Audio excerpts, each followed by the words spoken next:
की। लेकिन ओएमसीज ये स्पेस तो लगातार हम कह सकते हैं कि साल की शुरुआत में अनिल जी ने लगातार कहा कि क्रूड की थीम इस साल काम करते हुए दिखाई देगी और ओएमसीज ने उसी के अनुरूप यहां पर परफॉर्म भी किया है।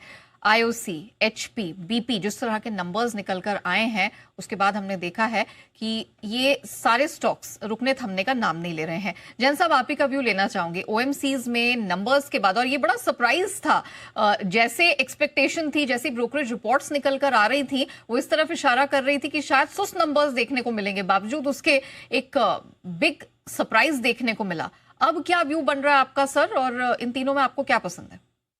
नहीं, बिल्कुल देखिए, ओएमसीज पे काफी बार अपनी जो चर्चा हुई तो मैंने हमेशा बीपीसीएल का नाम सबसे पहले बोला। एचपीसीएल, बीपीसीएल दोनों ज्यादा बढ़िया लगते हैं। आईओसी के नंबर्स बढ़िया है, फिर हमने देखा बीपीसीएल के नंबर्स, तो ये बढ़िया आने ही है। देखिए, जिस तरीके से ऑटोमोबाइल की सेल्स है, तो ये भी एक तरीके से तो है, तो एंसिलरीज, जिस हम इनकी बात नहीं करते क्योंकि हम क्रूड से ज्यादा इनको कोरिलेट करते हैं, बट ओवरऑल जबरदस्त डिमांड भी बढ़ने वाली है। जबरदस्त इन्होंने अपना इंफ्रास्ट्रक्चर भी बढ़ाया है और जबरदस्त क्रूड एक कंट्रोल में रहा है, और प्लस इनकी जो सेलिंग प्राइस है वो मेंटेन रही है।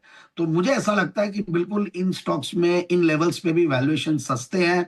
बहुत ज्यादा ऐसा नहीं है कि कोई बहुत एक्स्ट्राऑर्डिनरी वैल्यूएशंस पे बीपीसीएल, एचपीसीएल, डिविडेंड्स वगैरह सब देखते हैं तो ठीक है। बट ये कमोडिटी स्टॉक्स है, इनको हमेशा ये ध्यान रखना है कि ये बाय एंड फॉरगेट नहीं हो सकते हैं। इन स्टॉक्स को आप लीजिए, सपोर्ट के लेवल्स पे लेना होता है, रेजिस्टेंस से बेचना होता है, क्रूड ऑयल को भी ट्रैक करना होता है। बट फिर भी अगर कोई बुराई भी नहीं है, अगर कोई लेके भूल भी जाए तो भी उनको कोई घाटा होगा ऐसा नहीं है। बट फिर भी मेरे हिसाब से थोड़ा ये ट्रेडिंग और इन्वेस्टिंग के बीच की आइटम है।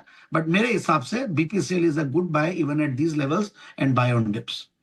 ऑलराइट, तो ये है सलाह बीपीसीएल तमाम ऑयल मार्केटिंग कंपनियों पर। लेकिन चलिए, एक बीटीएसटी का बिगुल है।